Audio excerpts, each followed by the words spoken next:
Sore teman-teman, aku dapat isyarah hari ini dari Allah. Pertama aku mau bilang, Bubi, I love you. Terus aku kemarin sempet rendah diri ya, karena satu dari temanku bilang aku ini sesat. Dan itu kayak bikin aku itu kehilangan jati diri, kehilangan diriku sendiri. Jadi aku langsung kena tegur bahwa kamu lihat, yang kayak kamu itu nggak cuman kamu sendiri, ada banyak. Aku ambil contoh Om Hao dan Mas Tunjung. Sama kami ini orang Jawa, diberi kelebihan sama Allah. Kami juga beragama Islam, tapi kami tetap menghargai tanah kelahiran kami, nenek moyang kami. Itu yang membedakan kami dengan yang Islam satu lagi. Jadi jangan gampang bilang menyesatkan orang lain. Kalau kamu sendiri nggak mau belajar mengenal dirimu sendiri, mengenal asal usulmu, mengenal agamamu, mengenal Tuhanmu, jangan karena pinter sholat, pinter ngaji, hafal Al-Quran, terus kamu bisa menyesat-nyesatkan orang lain.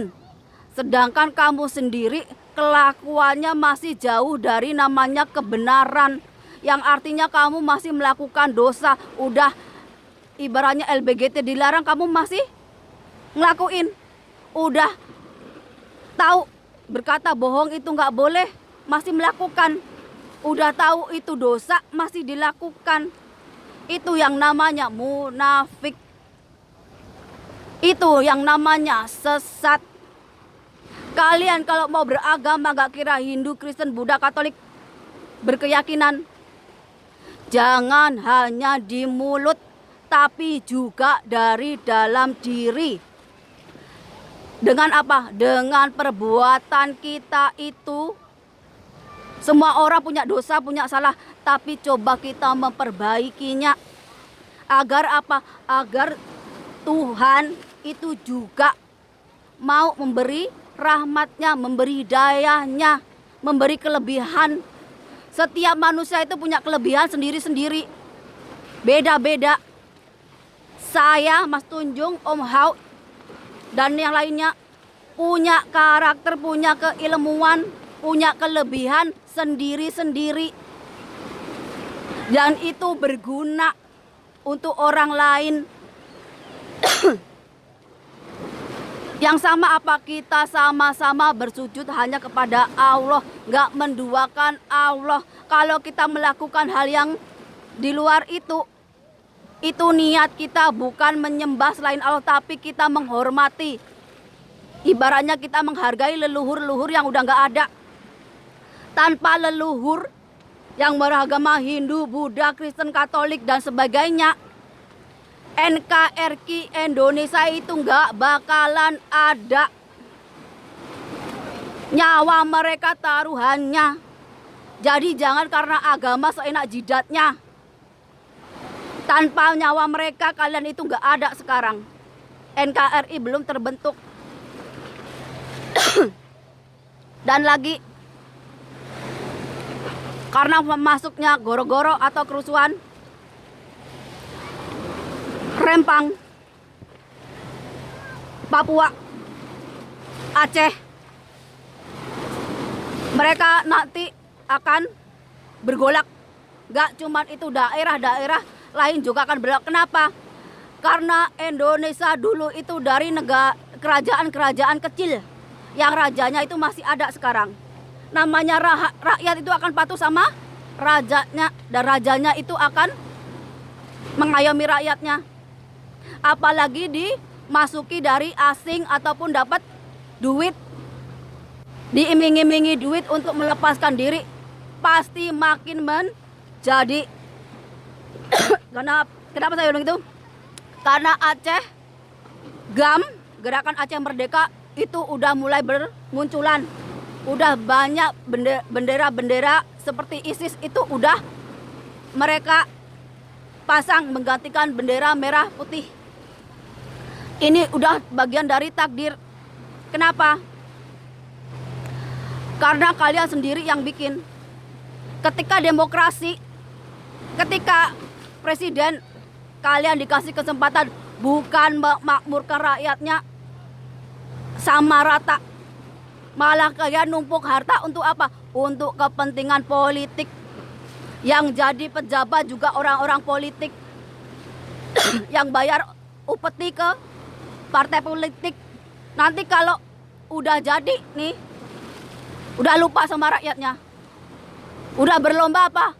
Berlomba korupsi untuk memperkaya partai, untuk memperkaya dirinya, untuk memperkaya golongannya.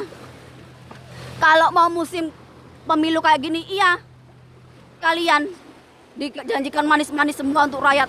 Tapi kalau udah kepilih, kalau udah, mereka akan lupa.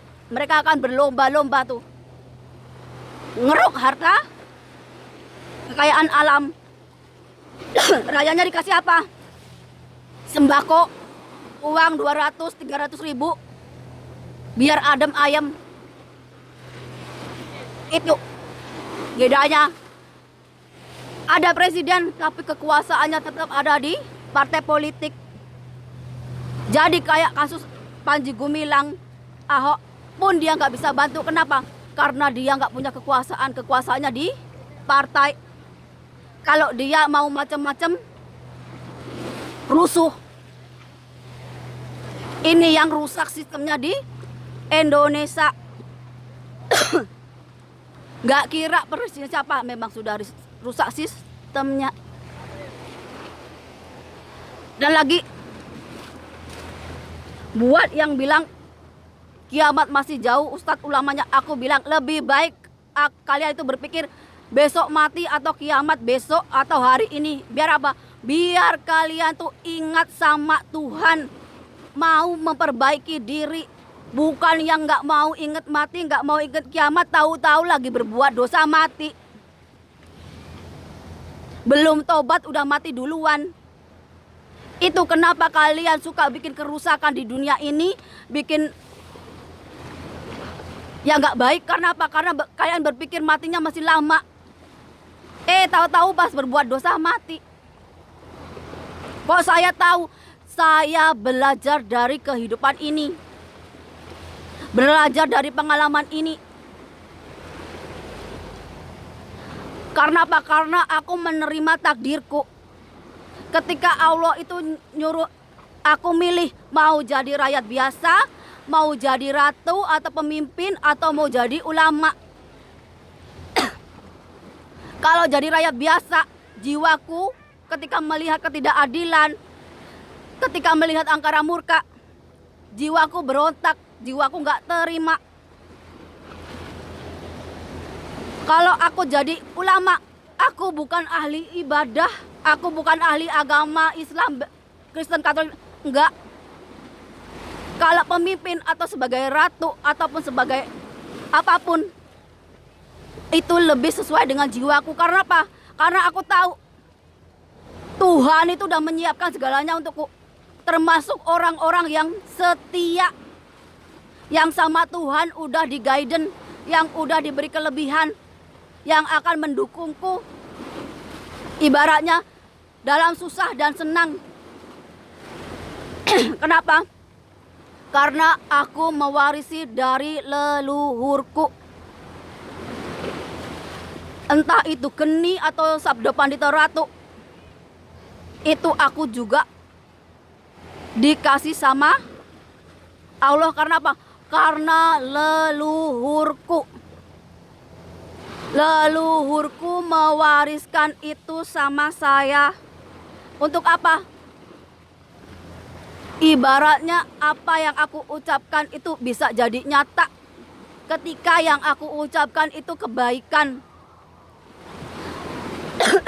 Makanya kenapa aku jarang berteman, karena aku takut ketika orang lain itu berbuat salah tanpa sengaja, walaupun aku nggak marah, tapi yang tidak terlihat atau penjagaku itu pasti yang nggak bakalan terima. Karena apa? karena momongannya yang dijahatin. Ingat, semua orang ketika sudah mengenal dirinya sendiri, mengenal Tuhan, dia akan mengaktifkan dirinya yang terlihat dan yang gak terlihat. Pasti akan punya momongan sendiri. Mulai dari lahir kita itu sudah ada momongan. Kita sudah ada yang momong sebenarnya. Makanya kalau di Jawa dibilang sudah 24 5 pancer. Kita puasa, petan atau sebagainya. Semua adat, semua budaya itu punya sendiri-sendiri namanya, tergantung dari kita mau menamainya. Gak ada manusia yang bisa menentang takdir, termasuk saya. Jadi saya ini sekarang menerima takdir. Dan aku mau cerita tentang hubunganku sama Leo. Aku dibangkitkan secara rohani, spiritual melalui Leo. Dan aku belajar dari dia. Karena apa? Karena kami sama-sama punya jiwa leader, jiwa pemimpin. Jadi saya itu belajar dari dia. Saya ini dulu tukang cuci WC-nya dia. Sedangkan dia itu bosnya di kantor. Tapi dia memperlakukan saya itu sama seperti orang lain. Malah saya lebih dihargai. Itu kenapa saya bisa merasa nyaman dengan dia. Selama kami berhubungan, dia sangat menghargai saya sebagai perempuan. Itu kenapa saya sangat menghargai dia juga. Kenapa? Karena dia udah menghargai saya. Bukan tentang seks atau hubungan badan ya. Karena apa? Karena Tuhan. Karena apa? Sama Tuhan kami itu dipisahkan bertahun-tahun. Agar apa? Agar saya ini belajar sampai ke detik ini. Belajar dari dia bagaimana menjadi seorang leader yang baik. Itu yang saya disuruh belajar dari dia.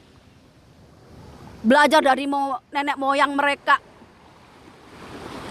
Bagaimana bisa menjadi seorang raja yang baik, leader yang baik, pemimpin yang baik, yang amanah, yang jujur, yang adil. Itu yang aku pelajari dari mereka. Sama dengan nenek moyangku. Kenapa nenek moyangku dulu ratu-ratu, sultanah, ataupun panglima peranginnya perempuan? Karena mereka punya kelebihan yang dikasih Tuhan. Gak cuman orang Arab aja, nenek moyang kita jauh lebih. Setiap tanah itu diberi kelebihan sendiri-sendiri. Itu kenapa saya dipertemukan dengan Leo ini melalui jalur langit, jalur Tuhan. Agar spiritual saya, rohani saya itu terbangkitkan dan saya mau menerima takdir saya. Mewarisi apa yang udah leluhur saya siapkan dan Allah ngasih kelebihan melalui yang saya bisa, agar saya bisa menurun jadi seperti nenek moyang saya, menjadi ratu yang adil, yang bisa memakmurkan rakyatnya. Itu kenapa semua ajaran agama itu mengajarkan kalian mengenal rohani, mengenal spiritual. Agar apa? Agar kalian itu mendapatkan rahmat, hidayah, kelebihan. Kalian mau kaya, kalian mau berjabatan, kalian mau jadi pemimpin, itu akan disesuaikan dengan tingkah laku dan perbuatan kalian. Namanya manusia itu pasti punya dosa.